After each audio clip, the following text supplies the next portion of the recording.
सुबह से शाम तक आप दुनिया भर की खबरें देखते हैं, सुनते हैं, लेकिन जो खबर आपको लगती है कि असल खबर है, इस खबर से मुझे खबर का नजरिया समझ आया, इस खबर ने मुझे सच में रूबरू करवाया, वही तो असली खबर होनी चाहिए। तो इसी के लिए हमारा प्रयास ये रहता है कि हम आपको खबरों की जड़ तक ले जा सकें, ताकि आपको सिर्फ खबर ही ना मिले, आपको मिले काम की जानकारी, ताकि कोई आपको गुमराह ना कर पाए।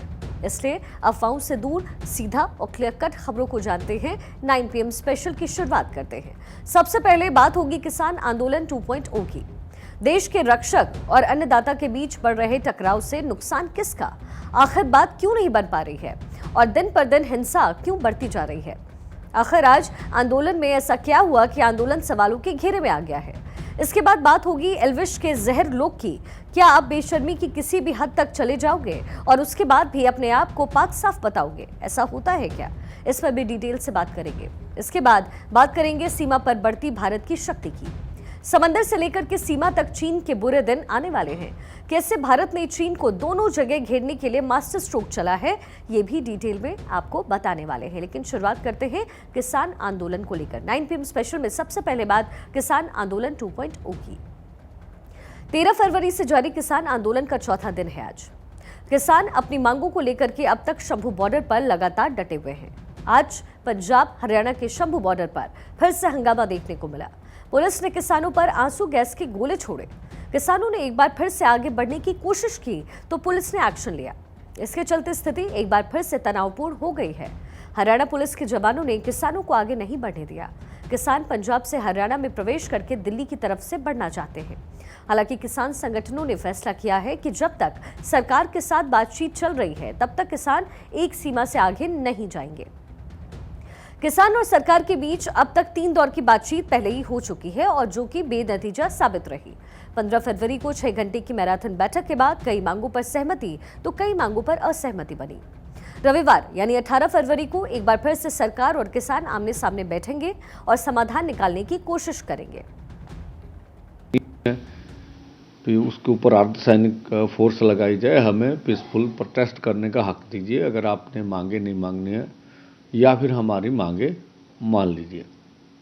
और जहाँ तक मांगों का सवाल है तो हर मांग के ऊपर लंबी चर्चा हुई।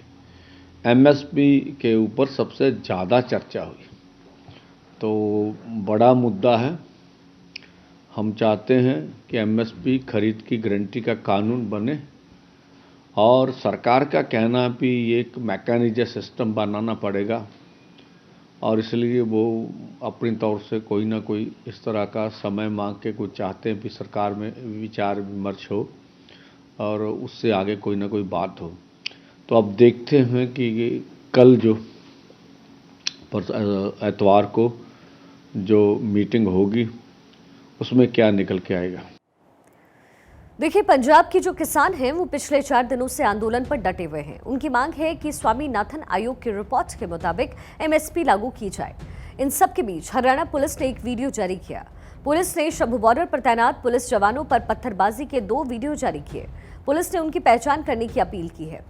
पुलिस ने कहा कि ये वीडियो 13 और 14 फरवरी के हैं। पुलिस जब किसानों को बॉर्डर क्रॉस करने के लिए रोकने के लिए आंसू गैस के गोले दाग रही थी तो कुछ प्रदर्शनकारियों ने उनके ऊपर पत्थर फेंके। पुलिस ने ये वीडियो और तस्वीरें जारी करके आम लोगों से इन उपद्रवियों की पहचान करवाने में मदद करने की अपील की है। पत्थरबाजों की पहचान की जो सूचना देगा उसका नाम गुप्त रखा जाएगा और इनाम भी दिया जाएगा। बताया जा रहा है कि पुलिस के 18 और पैरामिलिट्री के 7 जवान सहित कुल 25 जवान इसमें घायल हुए। हरियाणा और पंजाब बॉर्डर की ये तस्वीरें बहुत कुछ बयां कर रही हैं और आंदोलन की आड़ में जो हो रहा है उसे उजागर कर रही है। यहाँ सवाल उठता है कि किसानों के आंदोलन में ये नकाबपोश कौन है?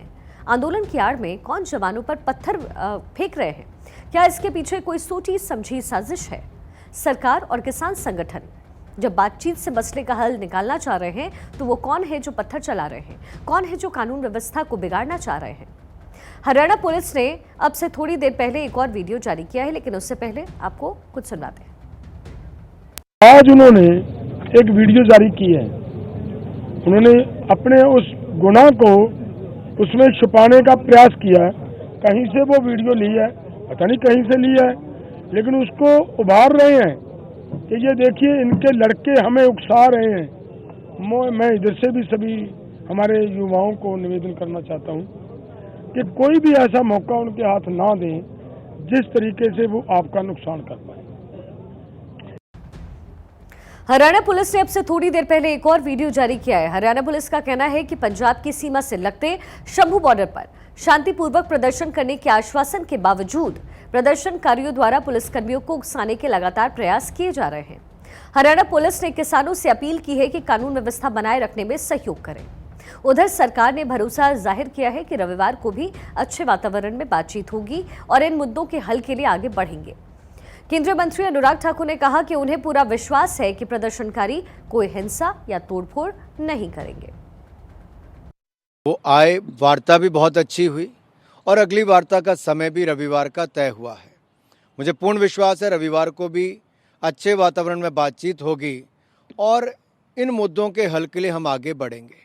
जहाँ तक आपने पूछा कि केंद्र ने क्या किया, कुछ विपक्षी दल सवाल उठा रहे हैं। मैं इतना ही कहूँगा, अगर 5-6 मुद्दों को देखा जाए, खाद, पानी, एमएसपी पर खरीद या फिर बैंकों से ऋण से लेकर मुआवजे तक, इन सभी पहलुओं पर जो मोदी सरकार ने किया है वो आज तक किसी सरकार ने नहीं किया। और दूसरा, कानून व्यवस्था राज्य का विषय है, उनको अपने यहाँ पर कानून व्यवस्था बनानी है। मुझे पूर्ण विश्वास है प्रदर्शनकारी भी कोई हिंसा, आगजनी, तोड़फोड़ नहीं करेंगे और राज्य की सरकार भी आंदोलन शांतिपूर्वक होगा तो वैसे ही व्यवहार करना चाहिए। एक तरफ एमएसपी को लेकर के सरकार और किसानों के बीच बात नहीं बन रही है, तो वहीं दूसरी ओर विपक्ष न्यूनतम सामर्थ्य मूल्य की गारंटी देने की बात कर रहा है। कांग्रेस सांसद राहुल गांधी ने एक बार फिर से कहा कि वो चुनाव जीते तो एमएसपी गारंटी दी जाएगी। उन्होंने मोदी सरकार पर हमला करते हुए कहा कि किसानों की जमीन छीनी जा रही है लेकिन मुआवजा नहीं दिया जा रहा। के लिए, धान के लिए, अरहर के लिए, सब्जियों के लिए जो आपको रेट मिलना चाहिए वो आपको नहीं मिल रहा है। मैनिफेस्टो में हमने एक क्रांतिकारी कदम उठाया है, पूरे देश में लीगल गारंटी एमएसपी के लिए। क्रांतिकारी काम है और मैं आपको बता रहा हूं ये पहला कदम है। जिस एमएसपी यानी मिनिमम सपोर्ट प्राइस पर सारी बात आकर के रुक रही है, अगर उस पर कानून लाया जाता है तो क्या होगा? सरकार पर कम से कम हर साल 10 लाख करोड़ रुपए का अतिरिक्त भार पड़ेगा। देश का कुल बजट 45 लाख करोड़ का है। देश का इंफ्रास्ट्रक्चर बजट 11 लाख करोड़ का है। रक्षा बजट है 6 लाख करोड़ का। कृषि बजट की अगर बात करें तो वो तकरीबन 1.25 लाख करोड़ का है। इसके अलावा अगर एमएसपी के लिए 10 लाख करोड़ देना पड़ा सरकार को तो वो देश के कुल बजट का तकरीबन 25% होगा। मतलब साफ है, अर्थव्यवस्था पूरी तरीके से हिल जाएगी, महंगाई को कंट्रोल करना मुश्किल हो जाएगा। और खास बात तो ये है कि ये रकम सरकार के उस कैपिटल एक्सपेंडिचर के बराबर है जो कि देश के इंफ्रास्ट्रक्चर पर खर्च होता है। लेकिन ताज्जुब की बात तो यहाँ ये है कि बीते 7 साल में सरकार ने औसतन 10 लाख करोड़ रुपए हर साल इंफ्रास्ट्रक्चर पर भी खर्च नहीं किया है। इसका मतलब भी साफ है कि यूनिवर्सल एमएसपी डिमांड का कोई इकोनॉमिक और जो फिस्कल मतलब है वो यहाँ पर नहीं नजर आ रहा है। एक पूरी मूल्य श्रृंखला है और उस पूरी मूल्य श्रृंखला में किसान कहीं पाया नहीं जाता है। स्वामीनाथन कमीशन की रिपोर्ट आई और रिपोर्ट 2006 में आई थी। 2006 का भारत और 2024 का भारत अलग है। हमको ये कमेटी से ऐसा बनाना है, ऐसी कृषि नीति बनानी है और ऐसे गांव की नीति, ऐसी कृषि की नीति और सहकारिता की नीति बनानी है जो 2075 तक वैलिड हो, जो विश्व में हम कहीं किसी कॉर्नर पे बैठे हैं वैसा नहीं हो, जिससे आर्थिक असमानताएं कमें। एक बिहार का किसान और एक पंजाब के किसान में इतनी असमानता क्यों है? देखिए, आंदोलन के सपोर्ट संयुक्त किसान मोर्चा ने आज भारत बंद का ऐलान किया था, जिसका कई जगहों पर असर भी देखने को मिला। आज सुबह 6 बजे से शुरू हुआ बंद और शाम 4 बजे तक ये रहा। इससे ग्रामीण भारत बंद का नाम दिया गया। पंजाब के कई इलाकों में बंद का अच्छा खासा असर भी आज देखने को मिला। किसान आंदोलन का असर अब पूरे प्रदेश पर पड़ने लगा है। हर वर्ग के लोग मुख्य मार्ग बंद होने से परेशान हो गए हैं। जाम से तो 2-4 होना ही पड़ रहा है।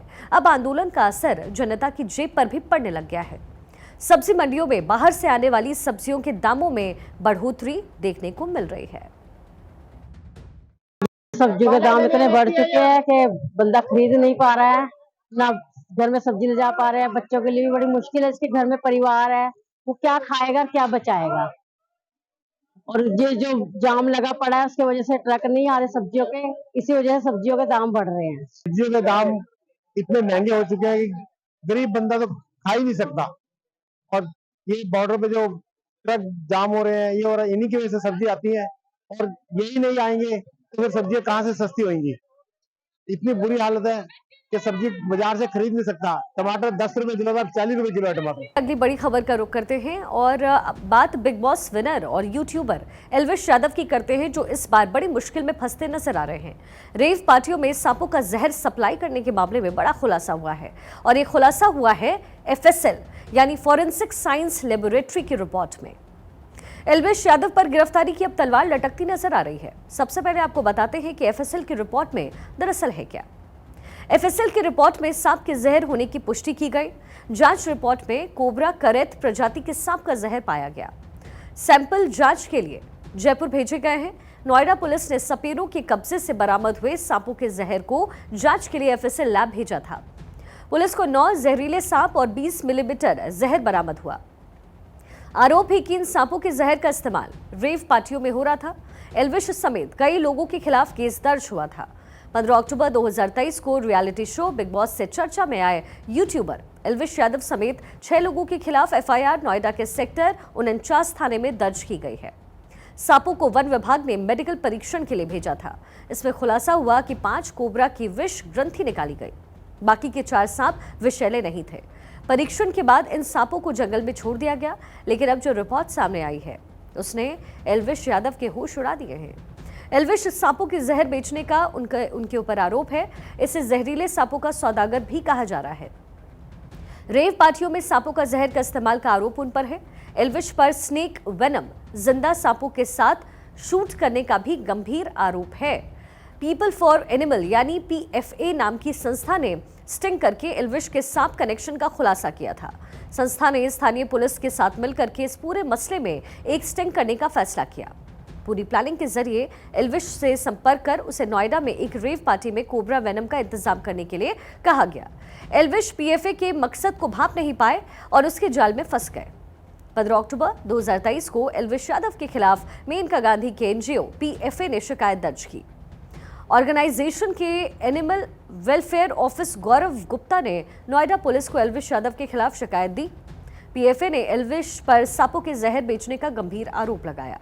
पुलिस ने केस की जांच के दौरान सपेरों को पकड़ा, जिसने 9 जहरीले सांप और जहर बरामद किया गया।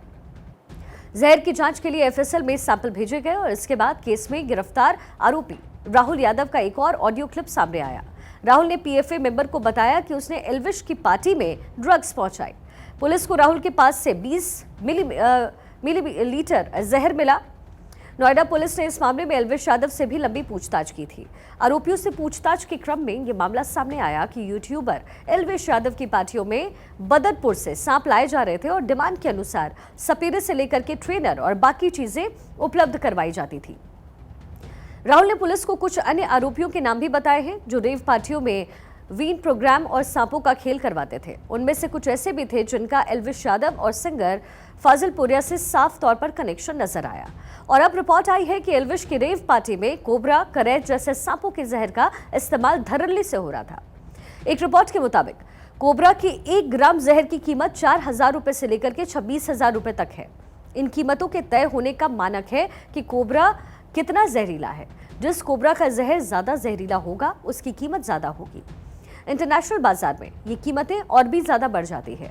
उदाहरण के लिए सांप का 1 ग्राम जहर $150 यानी तकरीबन 10,000 रुपए से भी ज्यादा दाम में बिकता है। वहीं किंग कोबरा के 1 गैलन जहर की कीमत तकरीबन $1,53,000 है। ये सारी कीमतें अवैध रूप से तस्करी की जाने वाले सांपों के जहर की है। दुनिया भर में सांपों के जहर का कारोबार वैध और अवैध दोनों रूप से चलता है। कानूनी रूप से सांप के जहर का इस्तेमाल दवाओं को बनाने में होता है, लेकिन चीन, भारत, मलेशिया और इंडोनेशिया जैसे देशों में सांपों के जहर का बड़े पैमाने पर अवैध कारोबार होता है, जैसे कि ड्रग्स बनाने में। सांपों की अवैध तस्करी को रोकने के लिए भारत में 2 कानून हैं। भारत में वन्यजीव संरक्षण अधिनियम 1972, विदेशी व्यापार विकास और विनियम अधिनियम 1992। एल्विश यादव के खिलाफ भी नोएडा पुलिस ने वन्य जीव संरक्षण अधिनियम 1972 की धारा 9, 39, 48A, 49, 50, 51 और आईपीसी की धारा 120B के तहत FIR अब दर्ज की है। मध्य प्रदेश की राजधानी भोपाल से 1400 भक्तों को लेकर के आस्था स्पेशल ट्रेन अयोध्या के लिए रवाना हो गई है। शुक्रवार शाम तकरीबन 4 बजे RSS के प्रांत संचालक अशोक पांडे ने भगवा ध्वज दिखा करके ट्रेन को रवाना किया। इस दौरान श्रद्धालुओं में अयोध्या जाने के लिए खासा उत्साह देखने को मिला। आपको बता दें कि स्वयं सेवक संघ के कार्यकर्ता रैली निकालकर दोपहर 3 बजे भोपाल स्टेशन पर पहुंचे और धूमधाम के साथ सभी श्रद्धालुओं को अयोध्या के लिए रवाना किया गया। भोपाल जंक्शन के प्लेटफॉर्म 6 से शाम 4:10 पर आस्था स्पेशल ट्रेन रवाना हुई, जो कि शनिवार दोपहर तकरीबन 2:10 पर अयोध्या धाम पहुंचेगी। 22 घंटे के सफर के दौरान आस्था स्पेशल ट्रेन बीना, झांसी, गोविंदपुरी, फतेहपुर और प्रयागराज जैसे स्टेशंस पर रुकेगी। इस दौरान श्रद्धालुओं की जरूरत का खासा ख्याल रखा गया है। रेलवे विभाग से मिली जानकारी के मुताबिक इस ट्रेन में 2 SLR और 20 स्लीपर बोगियां समेत कुल 22 बोगियां हैं। ट्रेन में यात्रियों के लिए ओढ़ने बिछाने की सामग्री, भोजन, अल्पाहार की पूर्ण व्यवस्था की गई है। आपको बता दें, मध्य प्रदेश से अयोध्या जाने वाली ये तीसरी ट्रेन है। सरकार की योजना के तहत अभी तक हजारों श्रद्धालु भगवान राम के दर्शन कर चुके हैं। आज ये जो ट्रेन यहाँ से अयोध्या जी के लिए रवाना हुई, इसमें 1344 कार्यकर्ता अयोध्या में राम जी के दर्शन करने के लिए गए। 500 साल से जो इंतज़ार था, भगवान श्री राम के दर्शन करने की जो अभिलाषा थी, जो स्वप्न था, वो स्वप्न आज साकार हुआ और सभी उत्साह चारों तरफ है, आनंद चारों तरफ है और ये उत्साह और आनंद और ये जोश बना रहे, ऐसा ही सभी से कामना है। और ये यात्रा सबकी सुखद हो, सफल हो, ऐसी प्रेरणा है और ऐसी ही शुभकामनाएं।